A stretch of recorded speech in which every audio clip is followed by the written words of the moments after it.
గ్రీస్మాస్ గైడెన్స్కి స్వాగతం. ఇక్కడ కథలు మీ మనసును తాకుతాయి.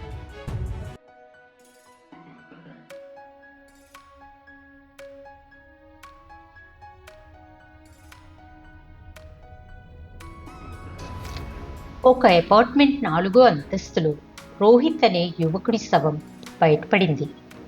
అతని వయస్సు కేవలం 25 సంవత్సరాలు మాత్రమే. అతనికి పూజ అనే ప్రేయసి ఉంది. చివరిసారి అతన్ని చూసింది ఆమెనే అంటున్నారందరూ. కానీ పూజ ఒక్క మాట కూడా మాట్లాడటం లేదు. మరింత ఆశ్చర్యం ఏంటంటే ఆమె తల్లి సావిత్రి కూడా మౌనంగానే ఉంది.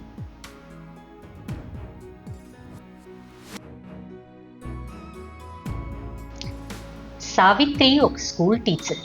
తన కూతురి జీవితం తనే నిర్మించింది. ఆమెకి పూజ ఒక్కటే దిక్కు. అందరూ ఆమె ధైర్యాన్ని మెచ్చుకుంటున్నారు. కానీ ఆమె మౌనం వెనుక ఏదో ఉంది. రోహిత్ మరణించినప్పుడు ఆమె కన్నీరు కూడా కార్చలేదు. పక్కవాళ్ళు ఆశ్చర్యపోయారు. కానీ ఆమె ఓ తల్లి.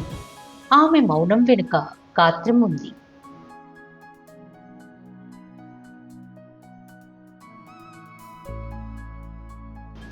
పూజ తన గదిలో ఒంటరిగా కూర్చొని నిశ్శబ్దంగా ఏమీ మాట్లాడకుండా ఉంది. వినిపించేది ఆమె శ్వాస మాత్రమే, మాట కాదు. కార్తిక్ అనే పోలీస్ ఇన్స్పెక్టర్ ఈ కేసుని పరిశీలిస్తున్నాడు. ఆమె కన్నుల్లో భయం లేదు. కానీ ఏదో లోపల నలిగిపోతున్న మౌనం ఉంది. అతడు అనుకున్నాడు, ఈ అమ్మాయి తప్పు చేయలేదు, కానీ ఏదో దాచిపెట్టింది.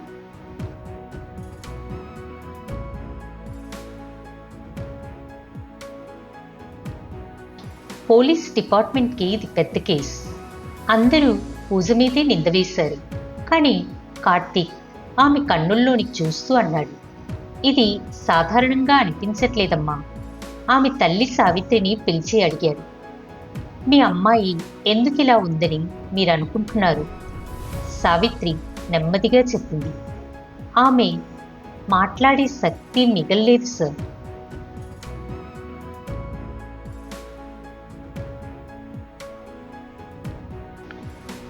సావిత్రి గత జ్ఞాపకాల్ని నెమరువేసుకుంటూ అంది, మొదట్లో రోహిత్ ముచ్చటగా ఉండేవాడు, మంచి మాటలు చెప్పేవాడు.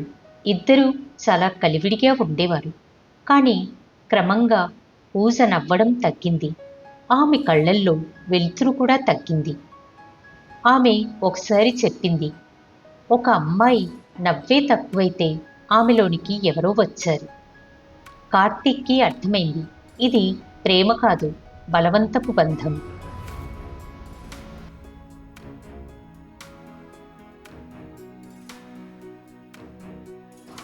సావిత్రి పూజపై ఆంక్షలు పెట్టలేదు. కానీ తనను అర్థం చేసుకోవడానికి ప్రయత్నించింది.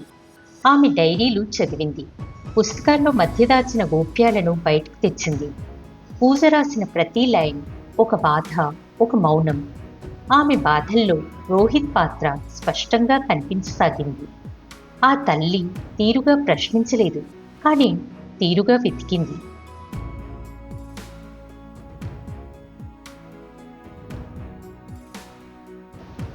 పూజ తన తల్లితో కూడా మాట్లాడటం పూర్తిగా తగ్గించేసింది. ఒకే గదిలో ఉండి కూడా ఇద్దరి మధ్య శబ్దం లేదు. సావిత్రికి అర్థమైంది, పూజ లోపల కుమిలిపోతుంది అని. ఈ మౌనం గాఢంగా ఉంది, ప్రమాదకరంగా ఉంది. అందుకే సావిత్రి పోలీస్ స్టేషన్కి వెళ్ళింది.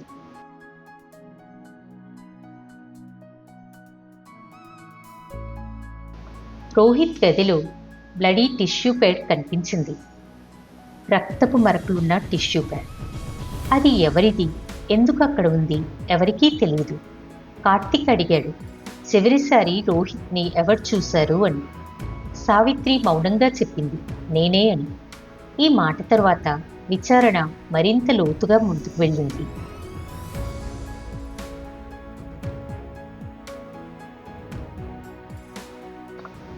ఆ రోజు పూజ స్కూల్కి వెళ్ళలేదు, ఇంట్లోనే ఉండిపోయింది.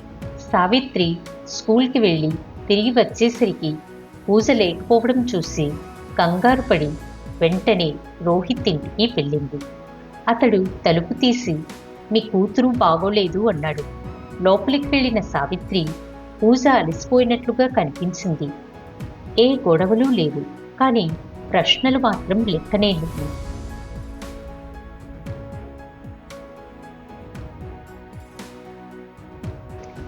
ఆ రాత్రి ఇంట్లో ఎవరూ మాట్లాడలేదు. మరుసటి రోజు రోహిత్ మృతదేహంగా కనిపించాడు. ఎవరు ఏం చేశారో స్పష్టంగా తెలీదు. పూజ మాత్రం ఒక్క మాట కూడా మాట్లాడటం లేదు. ఇది హత్యేనా లేక మరేదైనా కారణమా?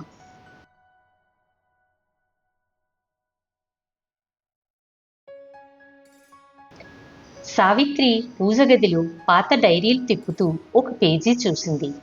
ఆ పేజీలో ఇలా రాసింది: ప్రేమించాను, కానీ ప్రేమే నన్ను చంపాలని అనిపించుకుంది. అది చదివాక ఆ తల్లి గుండె ఒక్కసారిగా పగిలిపోయింది. ఈ ప్రేమలో ఆ అమ్మాయి మాత్రమే బాధపడింది అన్నది ఆమెకు స్పష్టమైంది.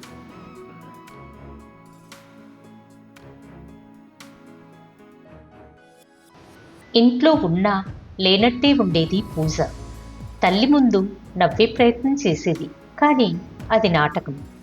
తలుపు మూసుకున్నాకే అసలు బాధ బయటకొచ్చేది. రోజు రోహిత్ ఫోన్ చేసి వేధించేవాడు. బాడీపై కామెంట్లు, మానసిక వేదనలు. ఒకరోజు ఆమె మౌనం కూడా తట్టుకోలేకపోయింది.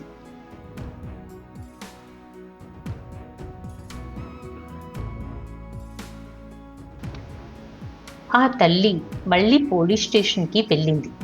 ఆమె చెప్పిన ఒక లైన్, చిన్న పేపర్ పైన రాసిన వాక్యం: ఆ రోజు రాత్రి అతను తాగి నన్ను గాయపరిచాడు. ఆ ఒక్క వాక్యం ఆమెను కూల్చేసింది, కానీ అదే ఆమెను నిలబడే ధైర్యాన్ని కూడా ఇచ్చింది.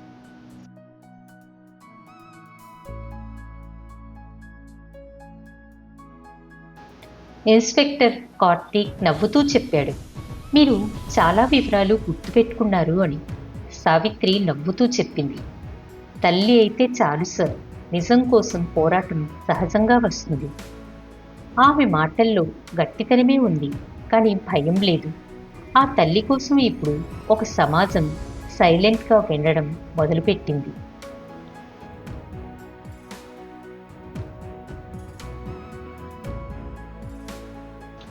ఫోన్ రికార్డులు చూపిస్తున్నాయి.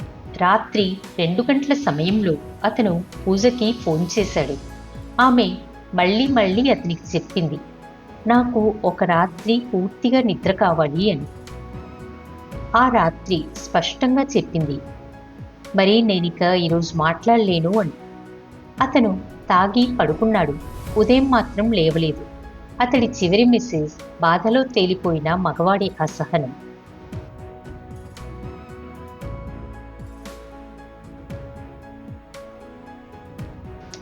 ఆ రోజు రోహిత్ హార్ట్ ఫెయిల్యూర్తో చనిపోయాడు.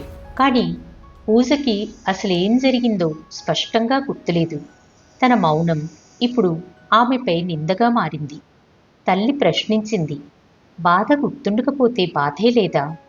ఇది కూతురికి కాదు, ఈ సమాజానికి. ఆమె అడిగిన ప్రశ్న.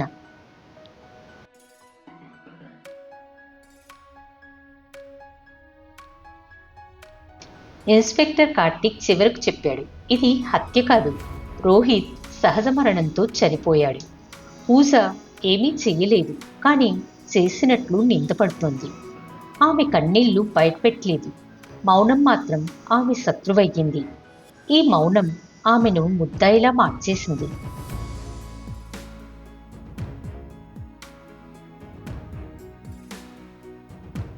సావిత్రి తన కూతురి పట్ల నమ్మకం కోల్పోలేదు. తన దగ్గరున్న ప్రూఫ్లతో నిజాన్ని బయటికి తీసింది.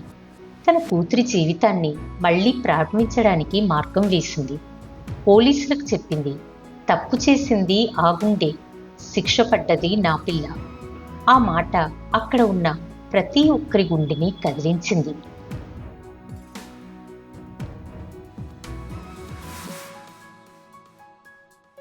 పూజ ఇప్పటికీ ఎక్కువగా మాట్లాడదు, కానీ ఆమె తల్లి ఇప్పుడు సమాజానికి ఓ గొప్ప మెసేజ్ ఇచ్చింది. మౌనంగా ఉన్న అమ్మాయిని చూసి వెంటనే నిందించవద్దు. ఎవరో చూసిన మాట, ఎవరో వేసిన అనుమానం నిజం కాదు. నిజం కోసం మానవత్వం ఉండాలి, ప్రశాంతం ఉండాలి.